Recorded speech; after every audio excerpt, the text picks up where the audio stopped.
So, Mark, you've done a lot of work also with children, and obviously, some of your amateur fossil hunters along at Dynasty are kids who have just really gotten into it.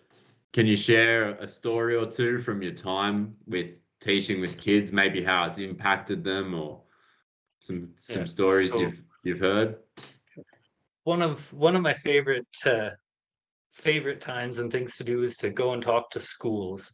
So just recently, about a month ago, we went and did a big school talk in Lethbridge here, and the kids had so many questions, and they were just so amazed by these creatures that existed before. And so many of them have stories about, I was out with my grandpa, and this is what I found. And I think those stories are one thing that I personally think is the absolute coolest, because it just goes to show that there are still kids that are really interested in this, and they're going out with their families, they're spending time in nature, and that's just, it's always really uplifting to see, right? That's So awesome.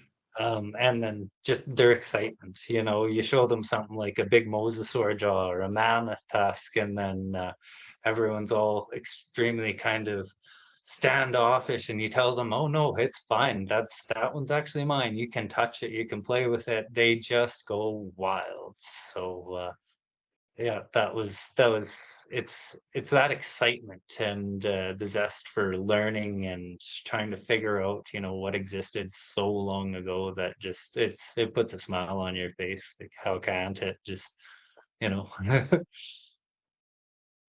Oh, man, you're evoking so much curiosity and awe, and I bet for someone like you who's been into it for so long, to imagine having yourself as your own mentor back then.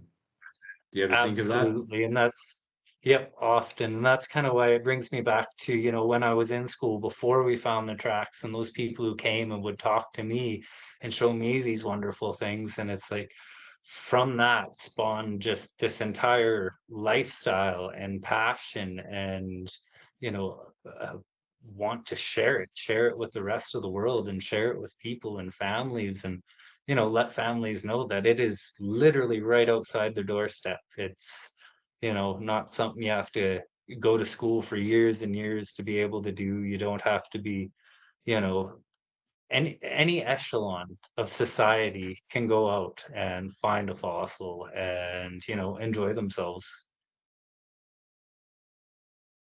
Absolutely right. Nature's there for everyone to enjoy. And yeah, I think your story really highlights the fact that take the curious path, take the path less beaten, and keep your eyes open and keep your Always. mind learning, because the world is full of curious things to explore and discover. Even from millions of years ago, we are still discovering the ancient past. Yep. Yeah, and So, it's here. It's all right here, which is just so cool. Millions of years have passed, but it's right within our grasp, and we can still see it. We can still see what happened so long ago.